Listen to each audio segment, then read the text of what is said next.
Ooh. Oh, dang Come it. here, you. No! Come here. No! Come here. Ah! Yes.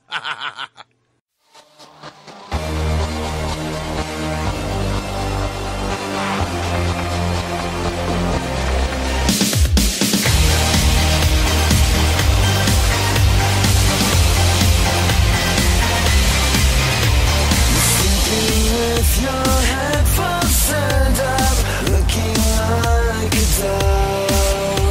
And pillow talk to solve your problems, another to break your fall. So here we go again, it's a race to cut ties. The mental hopscotch has got us feeling. Amtrak of adulting.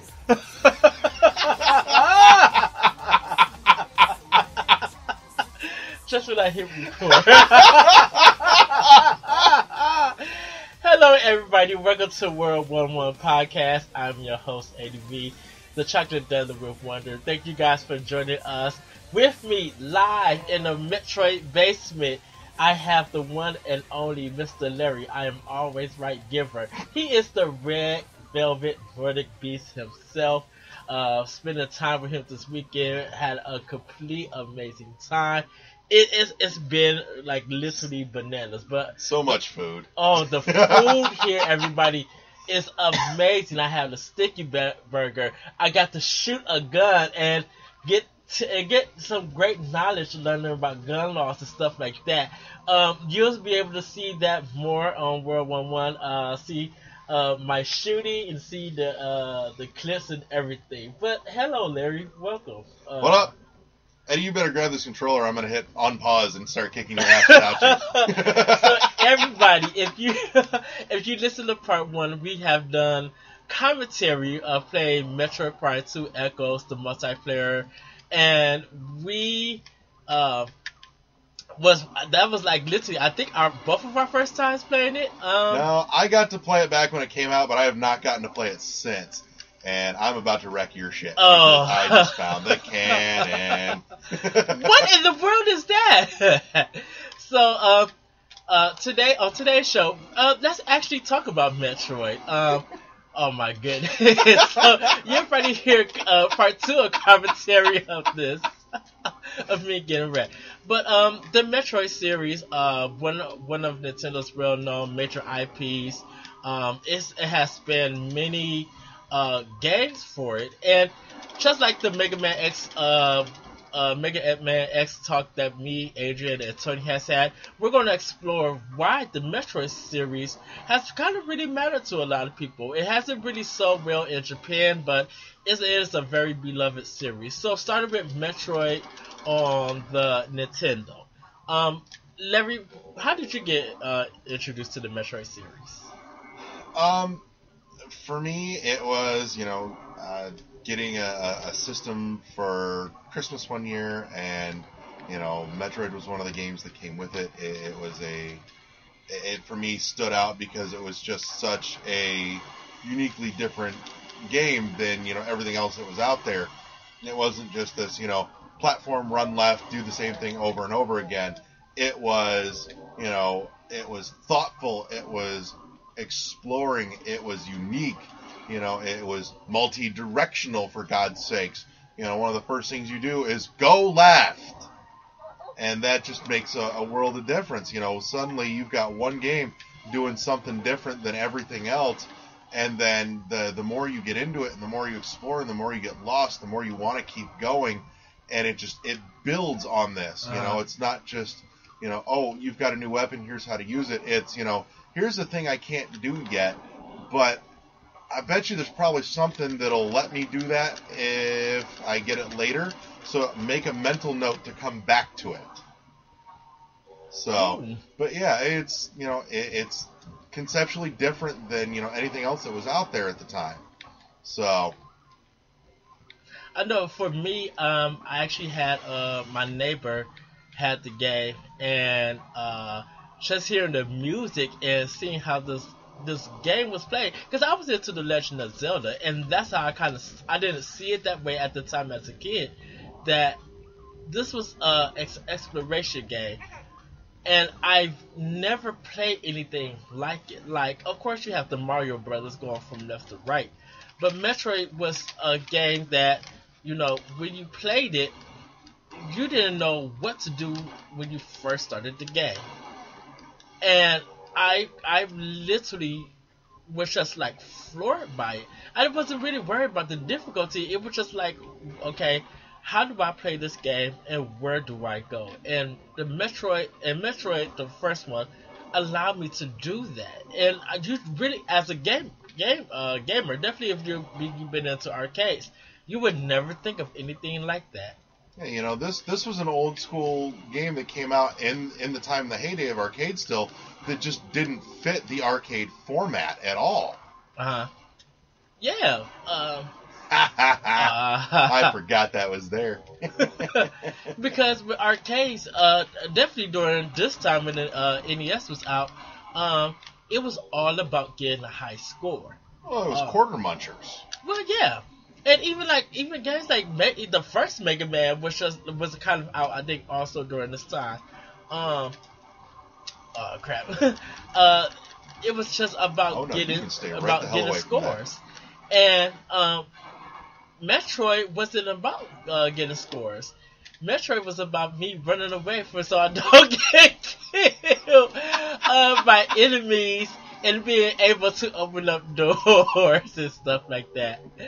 And everybody knows the world famous code. Well, before we get into that one, when you heard the word Samus, everybody assumed that it was a guy. Well, it wasn't just that, but if you read the manual, it actually refers to Samus as a male in the manual. So it wasn't necessarily intentional misdirection, but it was something that came about kind of last minute where they went, wouldn't it be cool if, and so they changed the ending, but the manuals never changed because they wanted it to be a surprise at the end. So... And I think, personally for me, Samus was the first female hero of any video game. First lady of gaming. Yeah. Of course, Princess Peach was like the first female to be kind of rescued in the game. What a prestigious role. The first bitch to ever get kidnapped. Wow. Oh, let the feminism roll in. But, she became like the second female character you could play in a video game because of Super Mario Brothers 2. That wasn't Mario Brothers, that was Doki Doki Panic. Well, I mean, but yes. But you know what? You didn't know that during that time when the game came out. Because I was all about Super Mario Brothers 2. And to have this new format of gameplay was like astonishing to me with Super Mario Brothers 2. So moving on from Metro, well, let's talk about the Samus code. Justin Bailey. Yeah. That one allowed you to play her in a swimsuit. I think it was black. It was like purple. Purple. And you got to play the whole game as Samus without her suit. Not only that, but you got powered the fuck up. Oh, I got a present for you. Because that would let you start with, the wave beam, the screw attack, loaded up on missiles, and it also started at a point where Kraid and Ridley were both dead, so you were ready to just go trucking along, re-find an ice beam, and then go kill Mother Brain. Yes. So, that was kind of the code, because that for those that, couldn't or wouldn't, that gave them the opportunity to really explore the game, in a powered up fashion. So, and it really helped open some of those doors and break down some of the barriers that of entry to that game, because let's be honest, it has not aged well. But that game was hard as balls. Oh, You didn't even start with a full fucking health tank. You started at 30 life, and you hope to God you could make your way up to 99 to fill it, just to keep going. But yeah, that game was fucking tough as nails. Now, the other code that doesn't get talked about so much, because all it actually does is lock up the game, but it will, guaranteed, I've tested it, it's tried and true. If you want to freeze your game, and I kid you not, it fits the 4 bars of, code input perfectly, you can put in engage Ridley motherfucker, and it will freeze your game. Wow. That's new. I've never heard that. Dead serious. Check it out sometime. You can put in engage Ridley motherfucker, and it will freeze your game. And for people who bought Metroid Zero Mission on Wii U, which is a way better way to play the original game. They still have the original game in it. On it, yeah. Yeah, I just read the original news story. game got re-released in a couple of spots. Like, you could unlock it on the first Metroid Prime. Yes. It was out there on the Wii Virtual Console. It's now on the Wii U Virtual Console. It was part of the Ambassador program for the 3DS, for those of us that, bought in at launch, and then they dropped the price like $100. So, I mean, it's all over the place. It's not that difficult to get rid of. Now, for those that want to have some fun with it, shout out to the website Metroid Database. They've got out there an application where you can select like what you want for like all your starting settings, and it will generate a code for the original Metroid to all those specifics. Nice. So there is a code generator. They've figured out what all does exactly what. So where you want to pick up your game at. How many missiles, what weapons. Zero suit, no zero suit, which bosses are already dead. All that shit's on there. It's kind of neat to play with just to see what comes out and what all your options are. Nice. I know I've never got a chance to finish the regular Metroid. Don't bother. Not gonna lie. Don't bother. I seen the ending, and I seen it where they fight Mother Brain, who is the main boss of the first Metroid. He's a brain in a jar. Yeah, but you also had to deal with the fact that you have all the Ringos and the Zebites and just tiny platforms. So, but no, it was a marvel for its time, but it is not anything that aged well. Don't bother. Just play Zero Mission, which is up on Wii U Virtual Console now, so you all have no excuse. Which we'll actually get into. So let's move on from Metroid 2, The Return of Samus. It is the best game in the whole fucking series, and anyone that says otherwise can go fuck right off. And this game has been re-released for the Nintendo 3DS, so you are able to play it. It's like $5. Go download it right now. Yes. And this one came out for the original Game Boy. I'm playing it. While me and Larry was talking a couple of days ago, he beat it like it was no tomorrow. He'll probably beat it again. And this one was a different kind of way of Metroid. It still introduced some new weapons like the Spider Ball and some other things. The save point was even different that you That's because there actually was a save point. There was no save points in the original. Yes, you had codes in the first one. But there were no save points. Yeah, and this one you had to defeat Metroids instead of going to different bosses and stuff. There still wasn't no map in it, anything like that. Yeah, we were still predating the map. This was all about the actual Metroids, which what you saw in the first game, you kind of look at it and go, okay, they're terrifying little life suckers. But you get into the second game and you start seeing them evolve, and you realize that what you saw in the first game was just them as larvas, and you see them come out of their shells and start getting bigger and meaner and nastier until you get to the end and you get to the fucking queen, and it's this giant dinosaur bitch that takes up half the room, and it's just, they did such a good job. And actually, for those that haven't played it, if you've played Fusion, you've actually gotten to see some of the evolutions. They're in the backgrounds in Fusion in certain spots. Towards the end, where the SAX is like going to town on part of the station, and it ejects that part of the station to try and get... if you look in the background, you'll see the different evolutions of the Metroids. You'll see the Alpha and the Gamma and the Zeta and the Omegas in the background, until you get to the end where you fight an Omega Metroid again. So. Wow, I did not know that. Yes, that's where they came from. So, but you will start to get to fight them later on as you get through Metroid 2. But it was. I just got my controller adapter for my PC, so next week, by the time we record next week, I should be able to put up we'll talk about a big full-blown review of AM2R. But for me, what made this game special is honestly a few things that a lot of people, I think, hated about it. For me, it was dark. It was claustrophobic. Part of that was the fact the screen size and the screen resolution meant that in order to get some of the detail that they wanted, it was so zoomed in, you couldn't see a lot of what was going on around you. Right. And that, to me, built on that claustrophobia.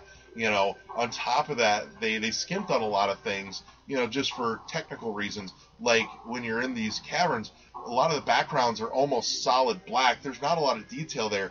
But to me, as a child, my imagination said that this is a dark cavern. It's a big cavern, but it's dark. You can't see the back. It should be pitch black. It should be, encapsulated. It should be cramped. And in a lot of the fights of the Metroids, that's another thing. They are cramped. You don't get a lot of maneuvering room. And the weapons and the upgrades that you'll pick up throughout are limited. Like I was telling Eddie, I said, you're only going to see 5 energy tanks the whole game. That's it. And I already got one energy tank. Yep. And it's just like, when you tell me that there was only 5, I'm just like, wait, what? But if you look at the screen, you can see where the 5 energy tanks are going to go. Exactly. So, yeah, there's only 5 of them bad boys, and that's it. But, from there, Metroid 2 was also the most interconnected map the series ever had. To this day, still. Because there are no elevators. It's not a section of map that's connected to an elevator, to another section. It's all directly connected caverns and tunnels. Yes. So you could literally draw this map out, and it would totally piece together correctly. I've encountered one door that I had to use my missiles.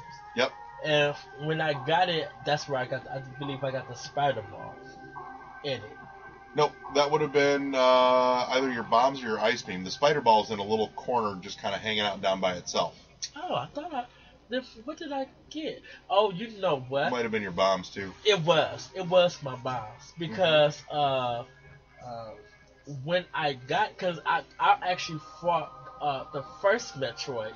Yep. Killed him before I got anything else. Yep. You have everything you need right from the get-go to go kill your first Metroid. Because you start with your Morph Ball and your missiles, and just a basic power beam, and off you go. Yes. On the 3DS, the Y button opens up for your missiles, and your B button allows you to shoot. Your Y button doubles as your select button, because that's what that's assigned to, is the select button. Okay. Now that's what I was going to ask you. Mm-hmm. On the regular Game Boy, what was the controls like? Select button for the missile toggle. So, which that was the other cool thing too, was, unlike the original Metroid, which did a palette swap to show you that your missiles were activated, Metroid 2, which didn't have the colors to do a palette swap, you actually saw for the first time the end of her cannon open up and fan out. Yes. Much like you see in the Metroid Prime games. So, which actually the first Metroid Prime was the closest to that, because that's where the actual end of the cannon fanned out, versus just kind of expanding back a little bit. And the first Metroid, you have purple to represent your energy for 5, and then I think it still had the red, or it might have been bigger purple for more energy. On this Metroid, when you defeat an enemy, you'll get just like 5 energy points. But they have a big ball. The big energy ball, yep. That when you touch it, it refills all your energy. Yep. You'll also find like the medium energy pickups. So there's the little round ones that are your 5 health. There are bigger ones that are like 20 health apiece, and you'll get those from some of the tougher enemies that are floating around. They're there. Does Metroid 2 have like any bosses, or is it different sections that you have to kill because I'm in like I want to say the first area and I have like 37 more Metroids to go. But that doesn't represent all the Metroids that I need to kill on the whole planet, right? No, you're 37. You've got 2 counters, and the one that you're seeing right now that says 37, that's your overall for the entire planet to hunt down and kill all the Metroids. Okay. When you hit your pause button, that counter will change, and it'll tell you how many Metroids are left in that area before you hit the next quake that will move the acid down so you can progress deeper into the planet. And why was that? Why is it killing the Metroids make the acid go down? Did they just It never said. It's just a mechanic to keep you, in one spot to clear it before you get into the next section. So. Okay. Because that's what I'm wondering. I'm like, does the Metroids have anything connected? Well, it's. I will say I'm curious because just a snippet preview for AM2R, they've got some really cool like story and scanning bits. Like you're not actively scanning anything like you were in the Metroid Prime games, but there's a little note that happens in the bottom corner that says scanning complete.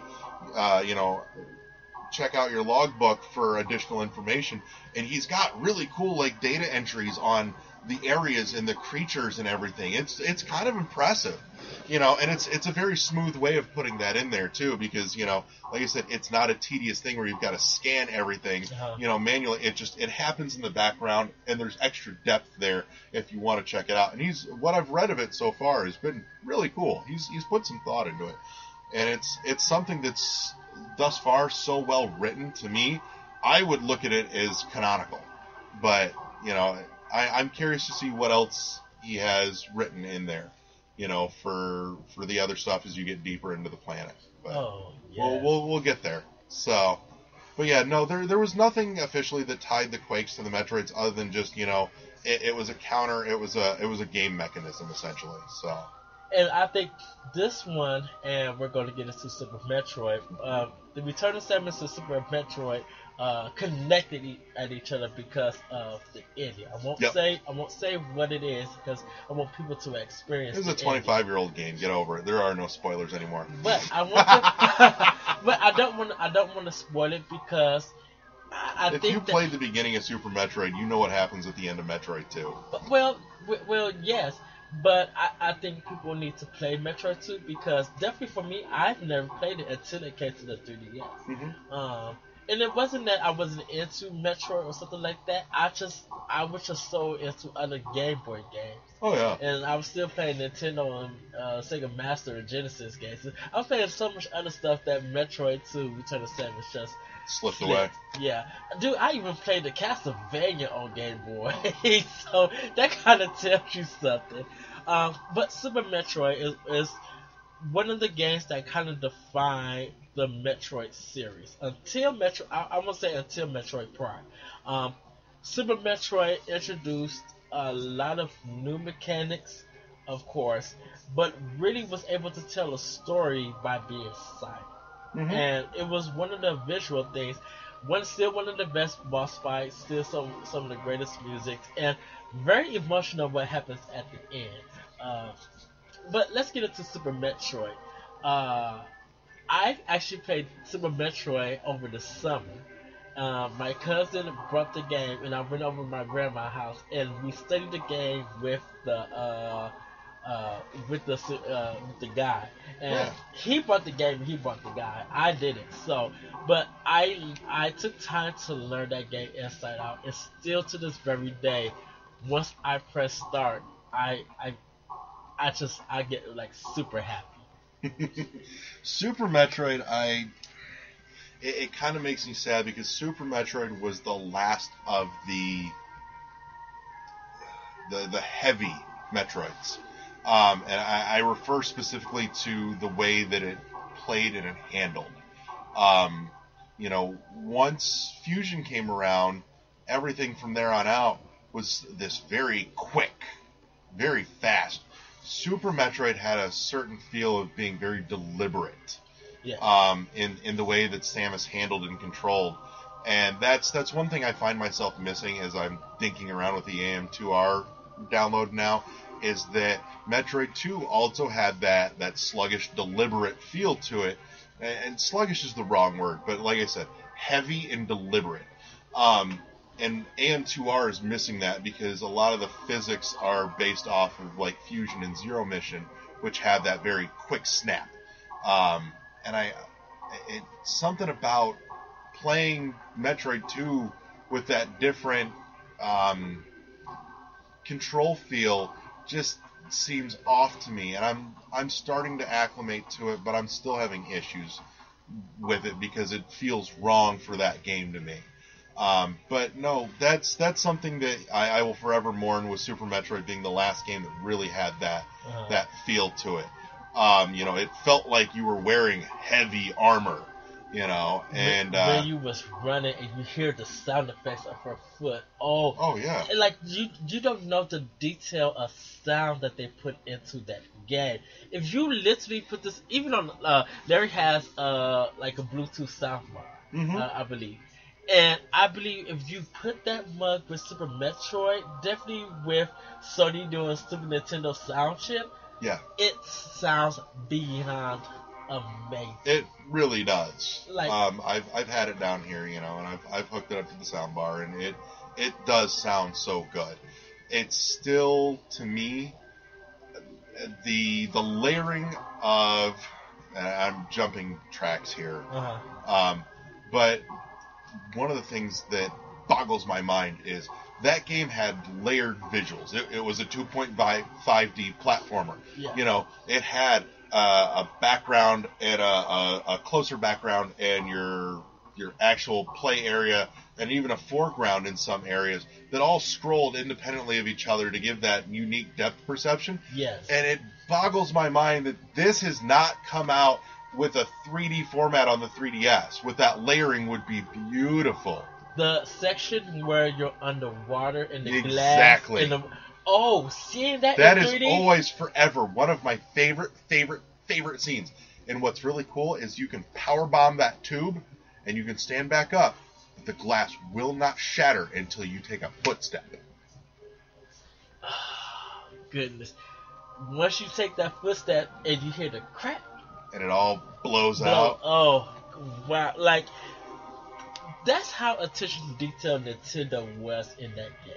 And there's so many other unique little things buried in that game that, were never in an instruction manual, like the secret beam weapons. Those they're for the most part totally useless, but they're fucking neat. You can turn off in all but like one of your special beams and charge it up, and along with a power bomb, and it will trigger these neat little special beam things. Like some of them are kind of like the little shields that'll rotate around you. It's just, they're nifty. You'll never use them or do anything with them. They're not practical, but they put them in there and they're cool. And I love this way that you said how dark that was the last dark game. Because when you start up the game, after it says Nintendo Presents, and you see the title Super Metroid, the dead scientist laying on the ground. Who in the world, in any video game, would do that? Metroid Prime 2 did it. They had dead Federation troopers hanging from the ceiling. Oh my goodness, I forgot all about that. And even though we are as it's open right in front of us, yeah. But no, dead Federation troopers hanging from the ceiling. Not even kidding. But as Nintendo being a family, a family company with their games and stuff, you would never think of them being that dark for gamers that came out during that time. Oh, but it was. And it's not that it was dark, it was moody. It had an ambiance. It had a distinct feel that nothing else really emulated. Definitely when I'm gonna run around and kick your ass again. Definitely when you get into where after you meet the scientist and you get to a point where the room is empty, but you see the Metroid that's in a glass case. And then you just see this red eye pop out, and it's red. And after, of course, you can't defeat him because you gotta get into the adventure. And just the rain effects and just everything in that game Oh yes. It's literally superb. What the heck happened? You got a double kill on you. I had a death ball, and I hit you with the morph ball cannon right as you walked over it. Oh, that you suck. Super Metroid, with the boss battles were very creative. I just enjoyed the boss battles. And I don't want to bring any spoilers to Super Metroid because it's now available for the new 3DS XL. So if you do have that system, you can download Super Metroid for the 3DS. You should have downloaded XL. it on your Wii years ago, and then again on your Wii U a few Yes. years ago, and you should have played it back in '94. Those years ago, and Well, we have some listeners that weren't born in 1994. I definitely was enjoying the game. I'm getting my tail kicked. Why am I on fire? hit you with a light beam. Yes. Come on. Yes, I win. But the part of Super Metroid what made it emotional is there's a scene that you have to experience after playing that whole game. And if you kind of understood why it's important, it was something that helped drive the narrative of Super Metroid. And you will understand why it was shown that way. It still has one of my favorite weapons in that game, that super beam at the end. Oh, the hyper beam. Yes, that one. But the super beam, like putting everything together, I just love it.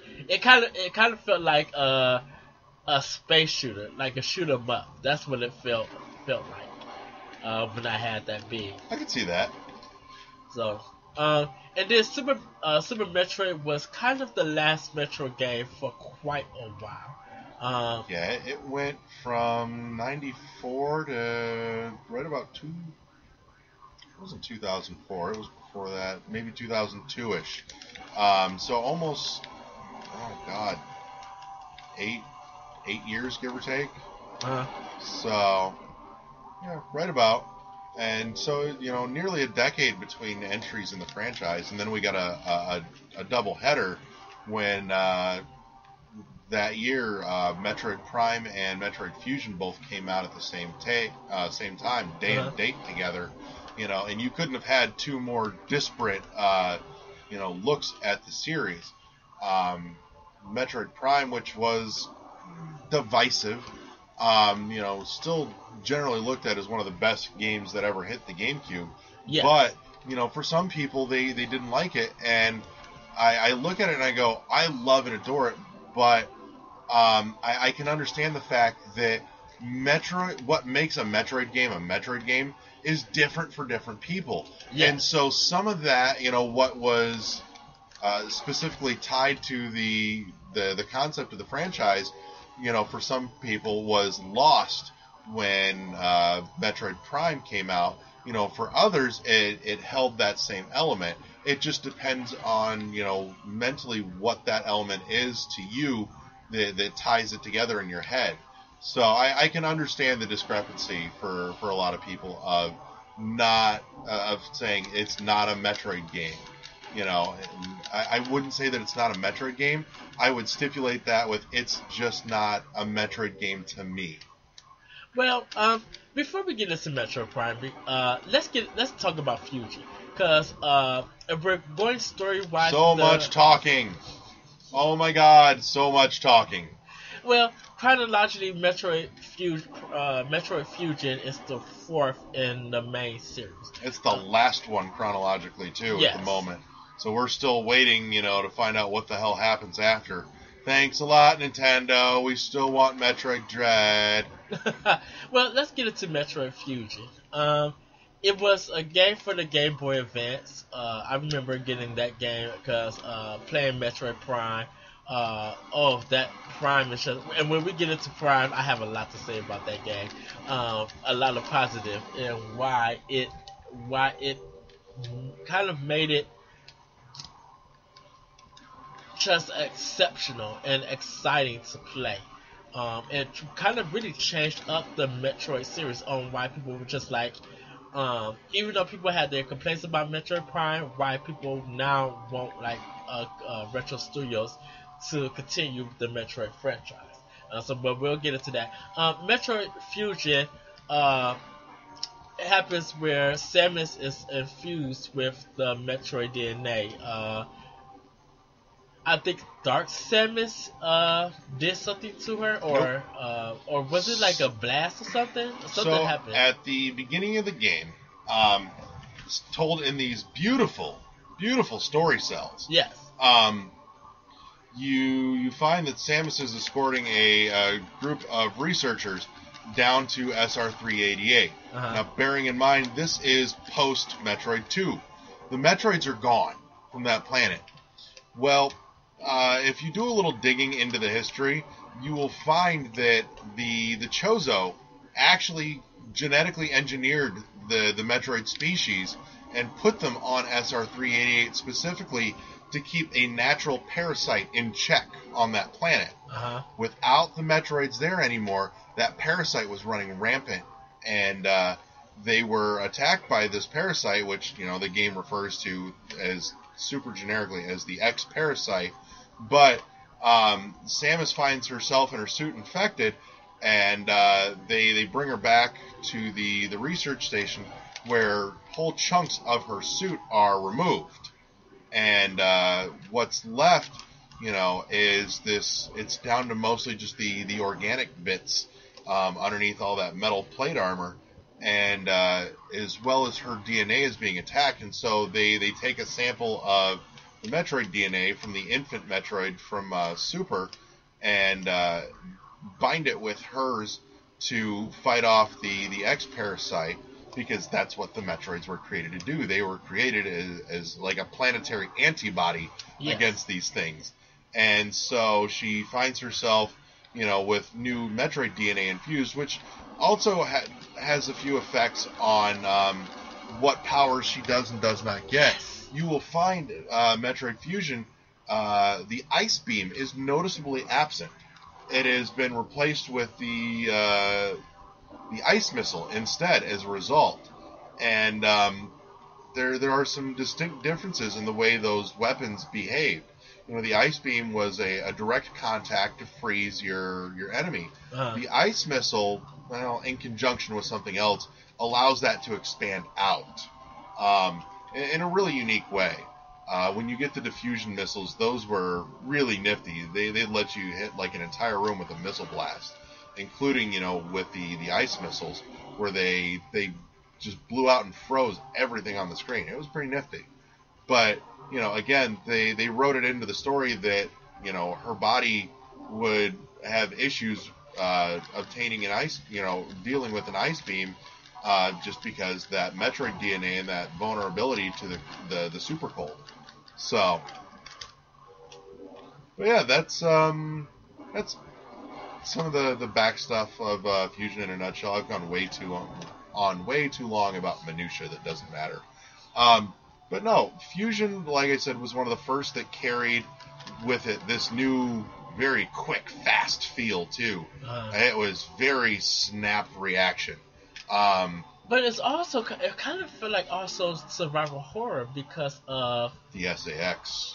Yes. I think this is where I got introduced to Dark Samus, because she was... Dark Samus and SAX are two different things.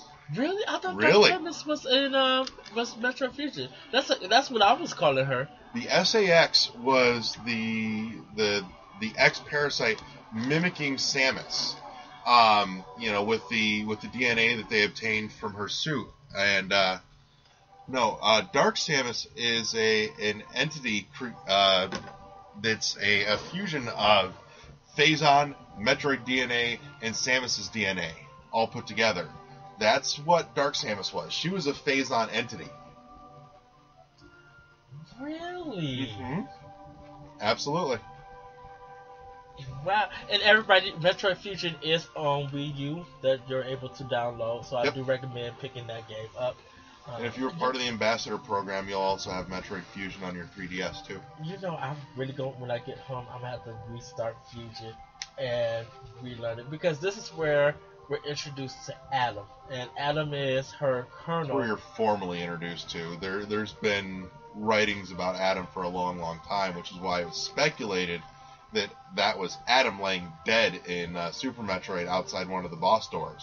And it was not. It was just a Federation trooper sitting there. Because later on down the line in Other M, you find out how Adam died. Yes. So. But see, I was introduced, because I didn't know anything about Adam because of Metroid Fusion. Because of Samus being raised by the Chozo. Right. And I knew that she became a bounty hunter, but they never really jumped into her background history after she left the Chozo. It sounded like when she left the Chozo, she went to the first Metroid game started. That's how it looked like. Right. You know, and Other M shed some light on that in-between story, as it were. You know, some of that she actually spent some time enlisted with the Federation as well before she broke off and went independent. But yeah, no. Back to Fusion though. If you replay through Fusion, you'll find out there are probably no less than 10 SAXs running around that station. It's not one single. Oh wow! Because you only find there's one part that in Future that you have to run this long hallway and you have to get down, and it's coming through and it starts scanning everywhere, and it's just like if it sees you and it encounters you, it's gonna chase after you, and you have no way to defeat it. Oh no, you are massively underpowered to take on the SAX. But yeah, it's a wonderful game of being stalked. It is very much cat and mouse, and you are not the cat. Right. So. Because normally you would think that Samus is able to handle anybody and hunt anybody. But on this one, you're the one that's being hunted while still trying to, get powers and things of that nature. Well, not only that too, but as you're trying to rebuild your abilities, you find out that somebody is working to stifle your progress. Actually, multiple somebodies.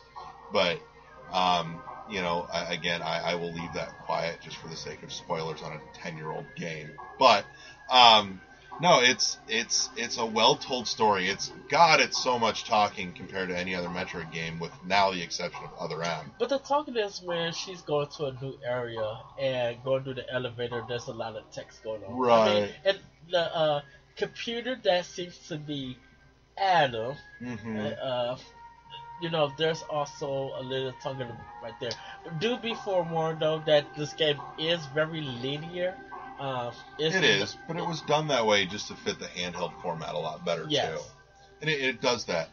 But, oh my god, though, the boss fights in that game. Oh. They had phenomenal boss fights. I'm sorry, Nightmare was awesome. Okay, I would talk... because we might have a different opinion of boss fights.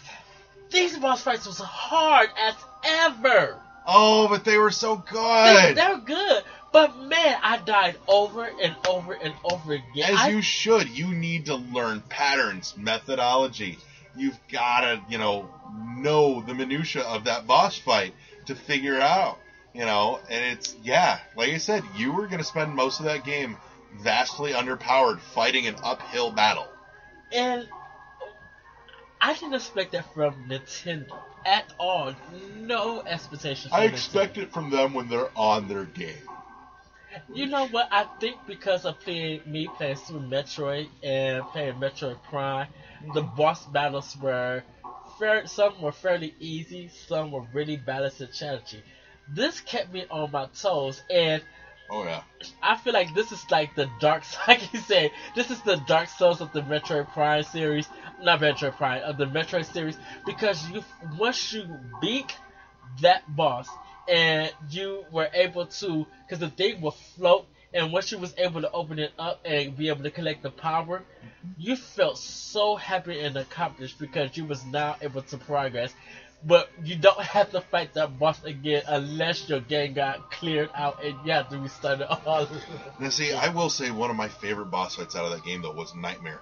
Because there was a boss that you walked in, and you were gimped by that boss. Because he was sitting there, like, just overworking the gravity in that room. Like, suddenly your missiles wouldn't fly. You'd launch a missile out of your cannon, and it would just fall to the ground. You know, I'm like, that's awesome. You know, there's a boss that actually has you over a barrel. That was just so cool to me.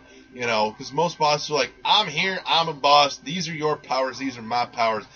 You walked in and he's like, bitch, you're in my house, my rules. I swear, when I bought Metroid Fusion, that was the only game that I focused on. No TV was cut on, no console was touched. I played that for almost 2 whole weeks until I beat it. And play that game with headphones, by the way, and adjust the sound settings on it for headphones, and it sounds way better too. Like in stereo, it's really impressive. I'm gonna have to play it with the headphones, because as a handheld player, I don't play much games with headphones. But I think when I go back and do it, I'm going to have to play it. Like when that game came out, I actually hooked my Game Boy Advance up to the stereo in my room and switched it over to the stereo headphone setting, and it was really cool. Like, it had an awesome, you know, like, balance between the left and the right, and like some of the echo of things happening on the station came out, and it was very impressive all of a sudden. So they even though it's a little Game Boy cartridge, they put some really cool work into the audio of that game. I swear these boss fights, as amazing as they were challenging. You'll die 5 to 6 times.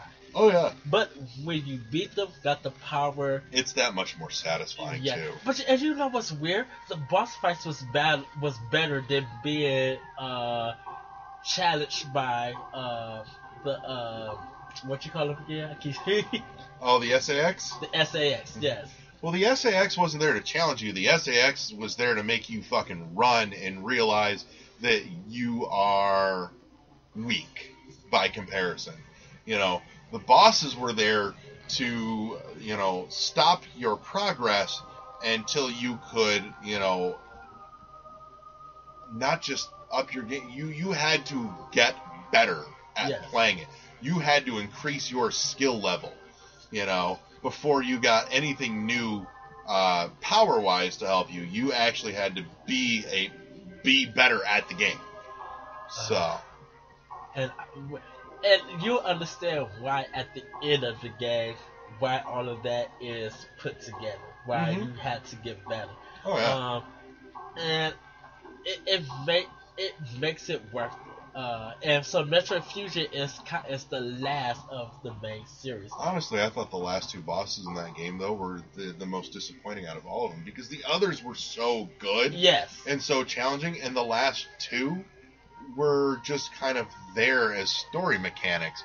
They didn't have really much challenge to them, and that was kind of sad. It felt like it had to wrap up so it could, like, end the game. Yeah, I agree. So, like I said, Metroid Fusion was the last main. So those are the first 4 Metroid games. Metroid Prime. Let's get into Metroid Prime. I played the game at Sam Goody, walked to the concert, and put it on Berserk. What Metroid Prime did, which just in the first, I'm going to say, 15 minutes of gameplay. Just that opening space station demo had me hooked. Playing her as they call this a first-person adventure. Yep. It was. It introduced the lock on mechanic. The strafing was done with the B button, which felt superb. You know, this was a game that was not built around shooter mechanics. Yes. This is a game that was an adventure game where you could shoot stuff and you had to shoot stuff, but it wasn't, you know, kill everything. You know, it was exploratory. You know, it was thoughtful. And, like, you know, it was an adventure with shooting, not a shooter.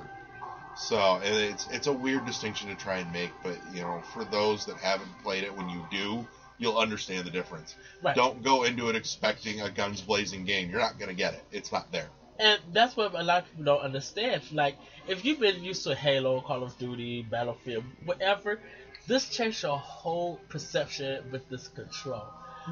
I still to this day, every time I play it, I'm still wild on how great this game is. So after the intro, I got a phone call, said the game was available. I drove half an hour at 5 o'clock traffic with my money to come get this game. I went into Sam Goody, I got the game, and I played I got home around 6 o'clock that afternoon, or that evening, till like 10 o'clock that night, knowing good and well I had to be at work in the morning. Mm-hmm. And even after I redid the intro part, when I landed on the planet and the weather effects, everything was so lush and oh, alive. Wow. And I've never heard of Retro Studios until Metroid Prime. Mm-hmm. When you see the water on Samus's mask, you literally, the droplets on the visor, the steam effects, the flash reflections. Oh, yes. Wow. And of course, I'm a person who wears glasses. I understood why that realism that they mm-hmm. gave me is because when I'm stuck in rain and the water's on my glasses, it looks like the water on her visor. Oh yeah. Oh, and because Metroid Prime is supposed to be where it talks about her adventures as a bounty hunter. I think where it starts her off as a bounty hunter. Well, the Prime series takes place between Metroid 1 and Metroid 2. Yeah. So that's where it sits in the timeline, and it's not about her as a bounty hunter specifically. It's this story that they built around the whole Phazon issue that was terrorizing the galaxy. It started with Talon 4 with Metroid Prime, and you start to see some of what's happening. You dig into the text and the lore in that game, and you find that the Chozo were there and they sacrificed themselves to try and lock it away.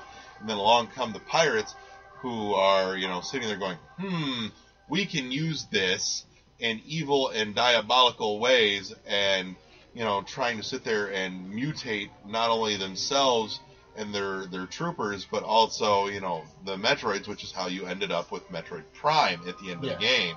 It's this giant out of control Metroid that's been feeding and infused with Phazon, and it's just this gnarly beast. And when you get to the end and you offer, if you actually got your 100% completion, you'll see how Dark Samus was born.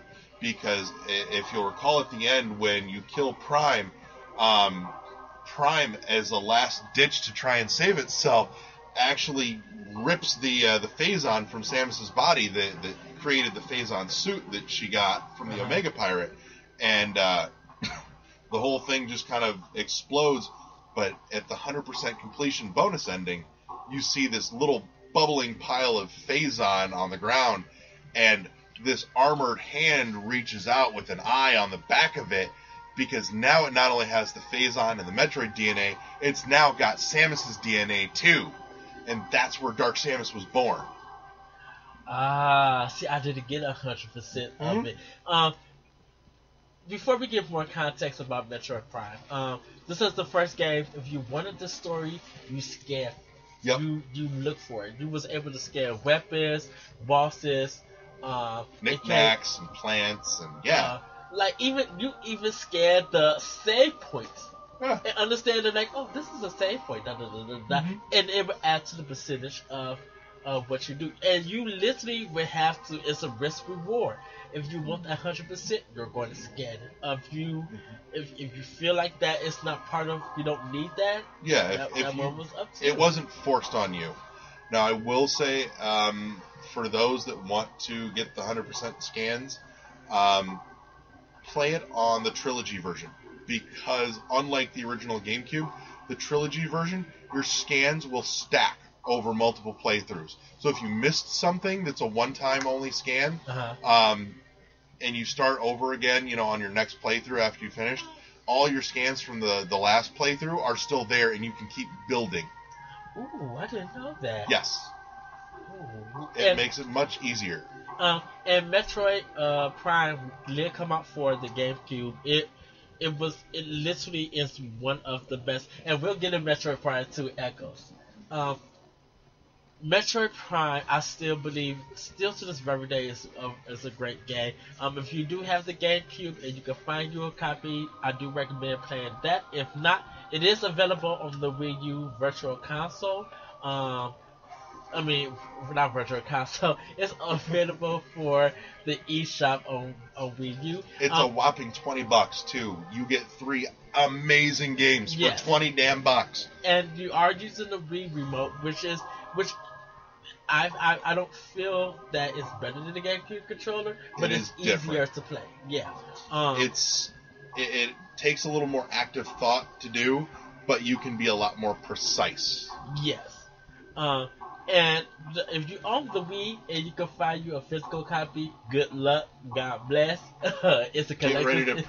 Get ready to pay a pretty penny for it. So it is available in different formats, but if you want the cheapest format, get the digital version for Wii U. We're going to talk just for a second though about the physical copy of the trilogy for the Wii, because that was one of the few rare cases where Nintendo did a real pretty collector's edition, because it came in this plastic slipcover with a steelbook case, and it was just magnificent.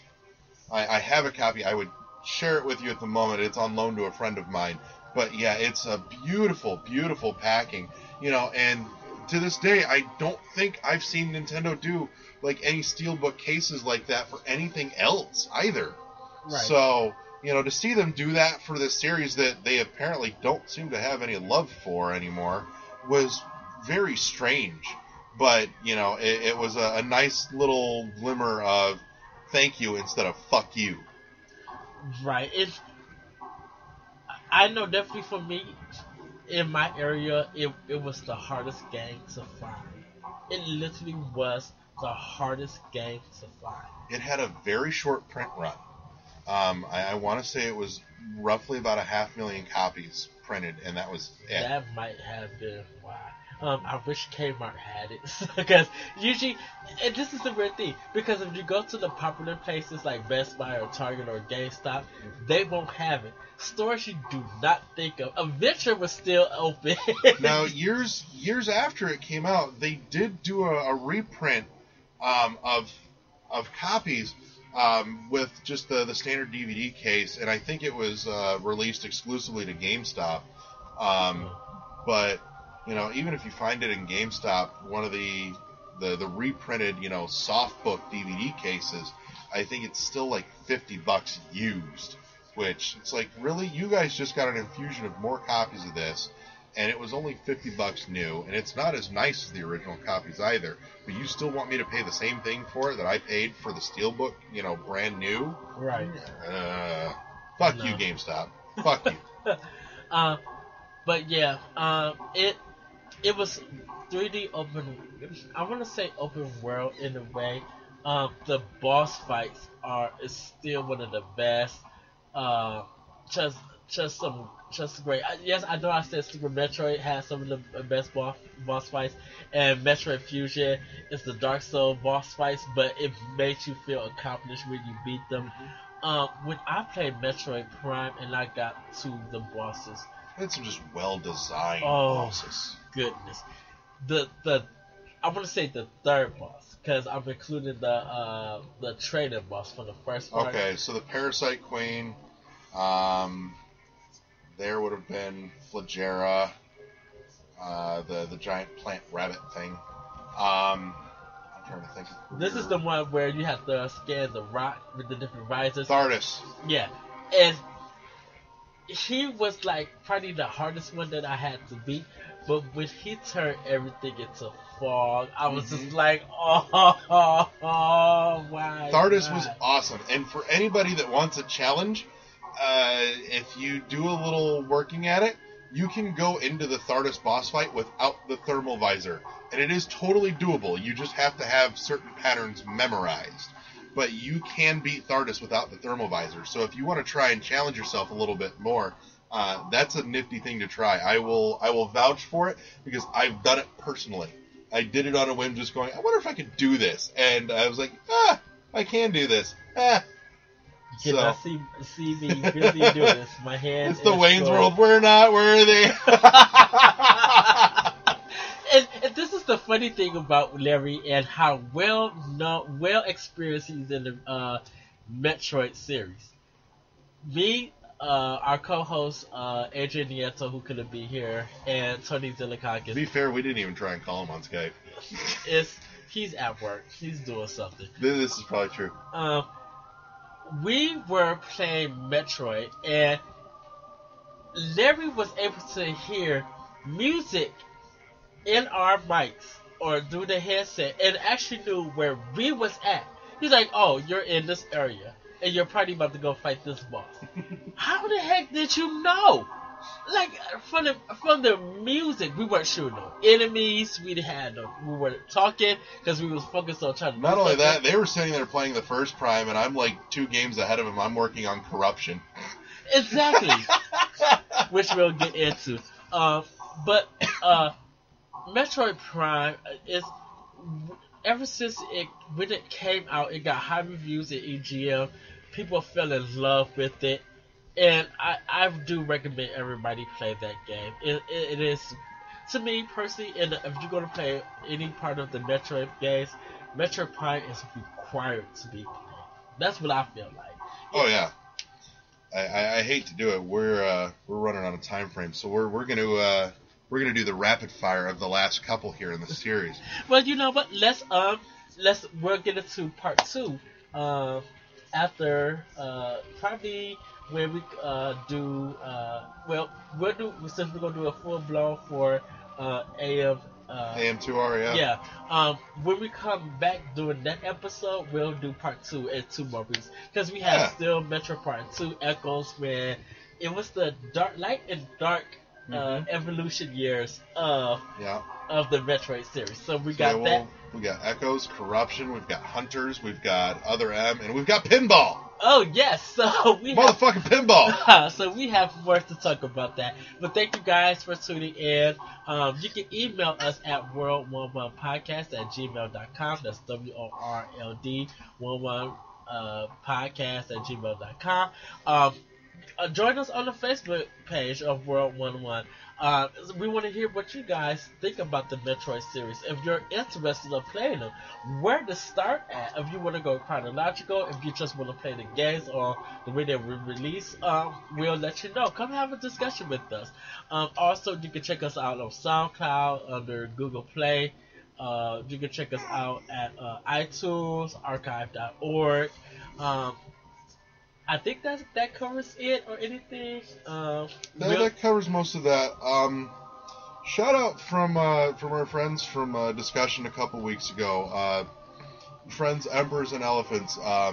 Yes. Got word just this morning. It's Sunday morning or it's Sunday afternoon now as we record. But sad news. Yesterday was their guitarist Jeff's birthday. And I woke this morning to news that Jeff had passed away last night from a heart attack, unfortunately. So our thoughts and prayers are out with the band and the families. And you were phenomenal. You had a wonderful mastership of your craft, and what you brought to the band was amazing, and will forever be missed dearly, and never be able to be truly replaced. So yes, we here at World War One send our condolences to the family, to the band, and there'll probably be more details coming out or something. But hopefully, you might pay tribute to them. I don't know if you're going to play a song for them or anything at the end. I think we'll probably put up Man of God. So okay, cool. But thank you guys, thank you everybody, and with that, we're going to go, I guess, Birthday party. birthday party. Birthday party. Yay! Say cake, baby. Cake. Say bye, baby. Everybody, our special guest, Olivia Giver, has joined us throughout the conversation. And she's just so beautiful. But with that, everybody, we will see you Next week. Next week with the review full on, and then we will be bringing you part 2 of the Metro discussion. And with that, we are out. Good night. Bye.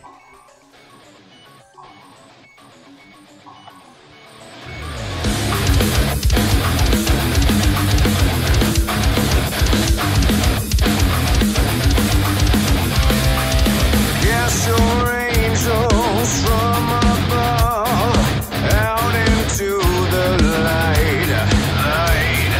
Prepare yourself for the age of man. Prepare yourself for the fight. I will become more than a man of God, living in this facade, and you will fall under the weight of it all, and I will stand up.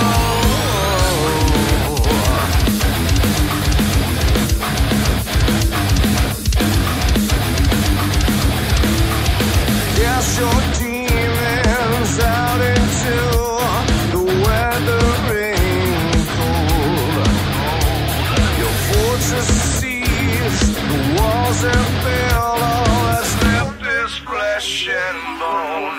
Deny me, I will become more than a man of God, living in this facade, and you will fall under the weight of it all, and I will stand tall and bring me down now,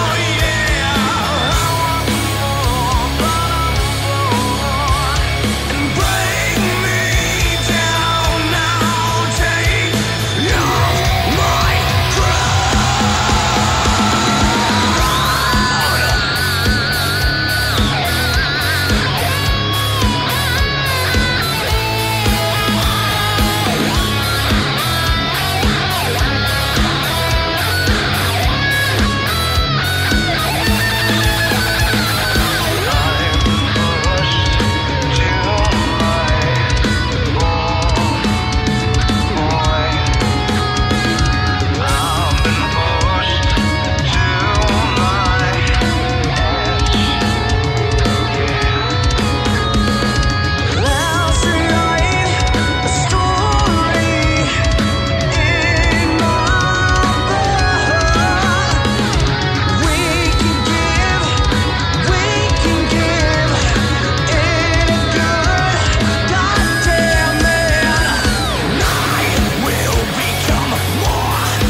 Are you serious? You don't remember I don't ever get to play dude. The last time I got to play multiplayer on Echoes was like 6 years ago, if not longer. Dead serious. It's criminal. Let's see. Grab a controller and just see. Hey, look, I see you. You punk. What do I get? Hey, unlimited missile ammo. Yay, I got a dark beam. Oh, I lost my super missile. There we go.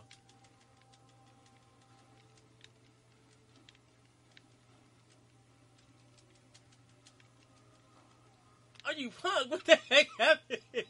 How did you get me? Missiles. Because keep in mind, missiles have tracking on them. Real? Well, you know, but I've never played the multiplayer. Even in single player, all the Prime games, the missiles have a mild tracking on them. So if you're locked on, the missiles will home to an extent, at least.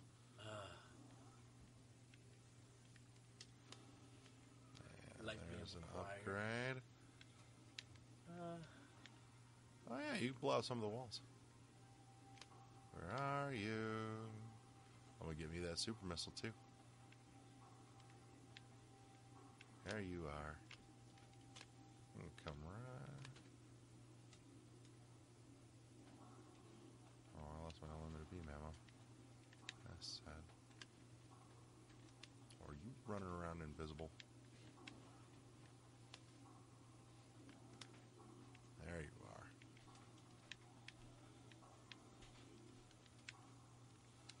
God damn it.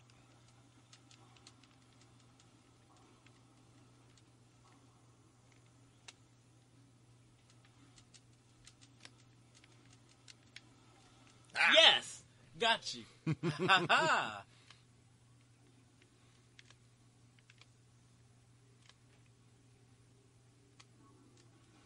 Yes. I'm gonna be a resbit. Oh, crap.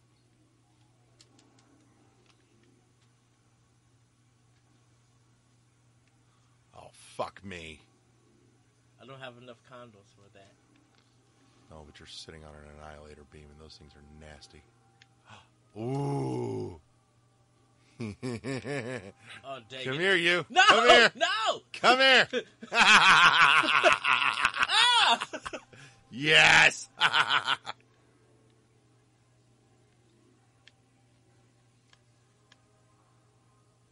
Oh my goodness, this is quite amazing. I've never played the See, nobody has. because the game is just so amazing. Like Metro Prime 2 is an amazing game. Hell yes. I still think it's the best Prime game. Uh-oh, SpaghettiOs. What the heck? Power bomb. I found a power bomb. Are you serious? That's why I call them pocket nukes.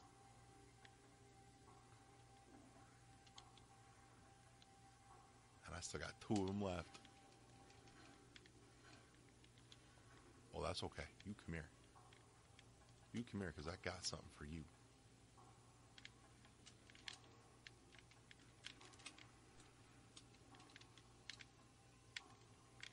You know, I got out the way real quick. I'm like, let me move. What? The heck? I didn't even see you. I wasn't even close by you. Yeah, you were. I dropped it right as I boosted past. That's a mess. Oh, you're here somewhere. There you are. Super missiles don't have quite the same tracking that regular missiles do, though. Oh, crap. I know, you were almost there, too. Not gonna lie, you were almost there.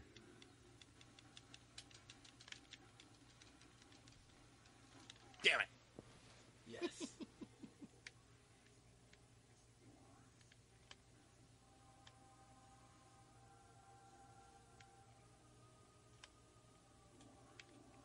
I will say this game fixed one of my big gripes about the first Metroid Prime. What? What was that? Well, considering that Metroid Prime changed it so that the grapple beam isn't coming out of her cannon anymore, it's attached to her left arm. Yeah. The first one, I'm like, why the fuck can I not shoot while I'm grappling? And they fixed it.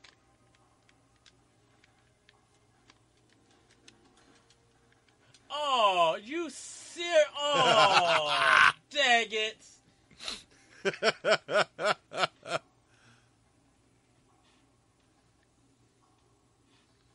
You know what I just realized? What? I think when they did the trilogy, they ran this off of.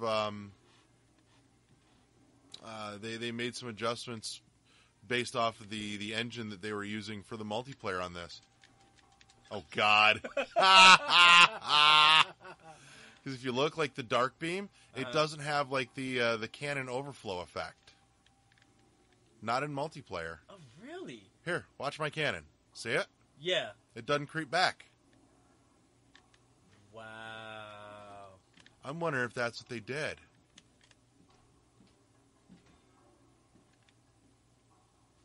Oh, God damn it. Yes. Yeah. Come on now.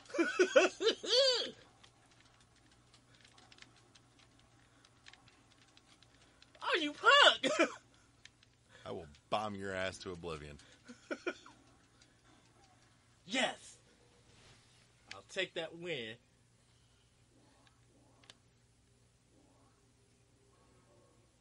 Oh, crap. Hey, you buddy. One trick. Uh-oh. I got me a shotgun now. Where are you? There you are. Come here. Oh,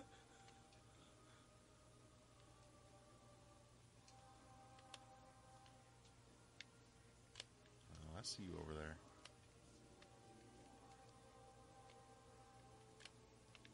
Okay, your other.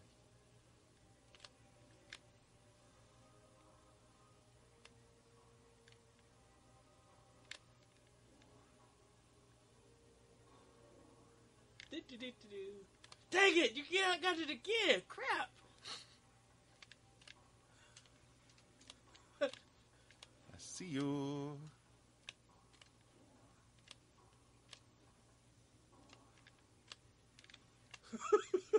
Crap!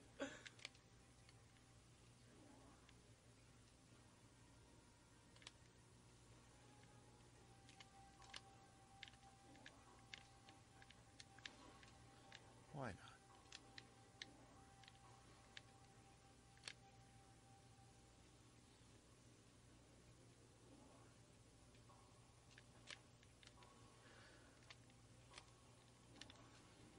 Oh crap! Lit your ass on fire.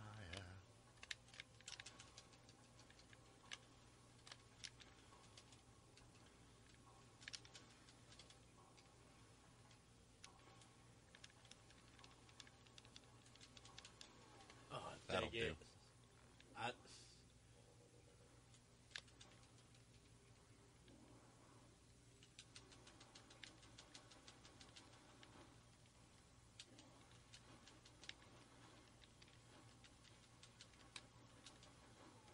I had to. Got more light beam. Give me one of those again. Oh, dang it.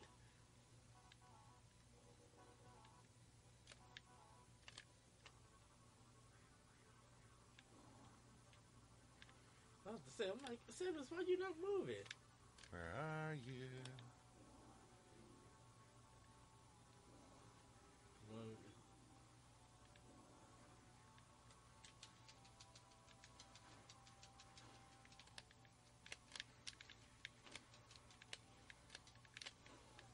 Damn it. Yes!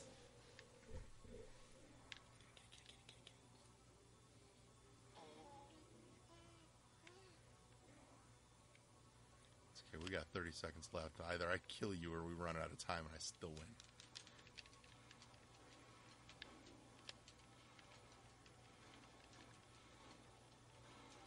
Yes! Damn.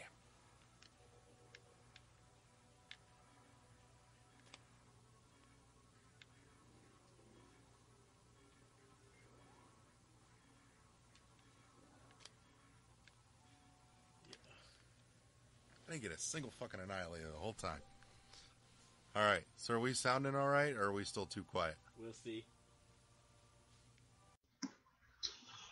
A few days have passed since the recording of this episode, and more importantly and sadly, the passing of Jeff, a dear friend from Chicago area with a band that I consider all of them dear friends, Emperors and Elephants.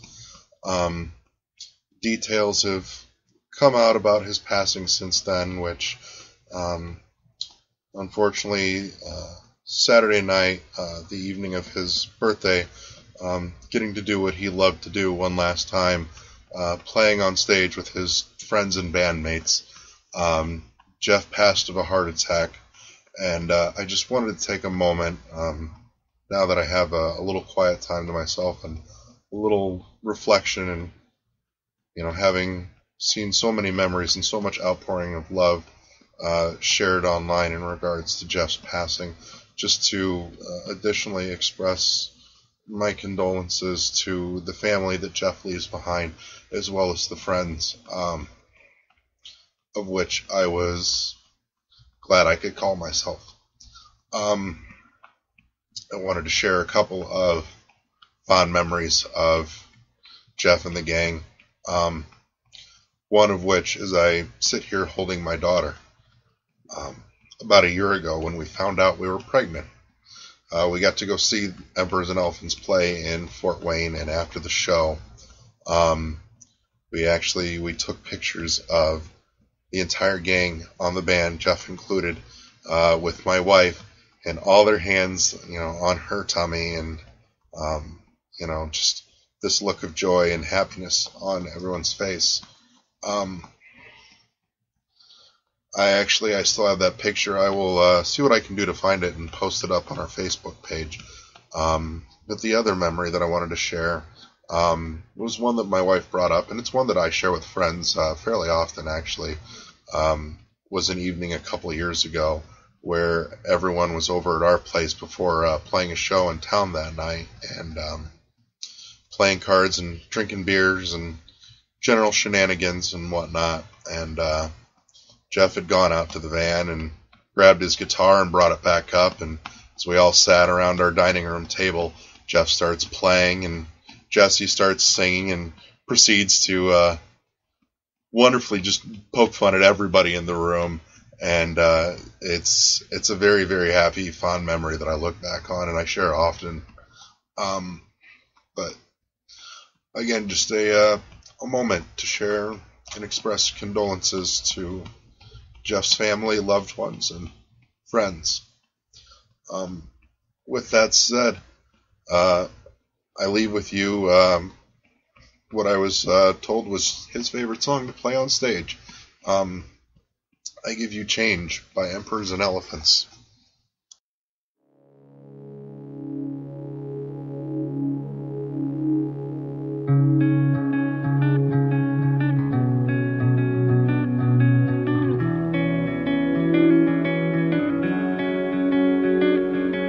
Look through these memories, these dust-covered walls. Read through my journal, hear my word, my call. Depict on the pages all the faces I met. 'Cause you're the one thing done right in a life of regret. Let it take you away to a place of higher ground. 'Cause the life girl I was lost between the sound. And I think it's time I make a subtle change. And I think it's time I disconnect the chains. And don't trust the changing walls. I will defend. Not for every beautiful moment. Just know I won't let this end. 'Cause I won't let this end. Within these moments, these words, these days, I was telling you something I wasn't strong enough to face. 'Cause I was foolish and young, but old enough to know. 'Cause you're showing me that rose trees can grow. Let it take you away to a time of when, by the end of this all, you'll know just who I am. And I think it's time I make a subtle change.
let me see. It amazes me how one becomes a me.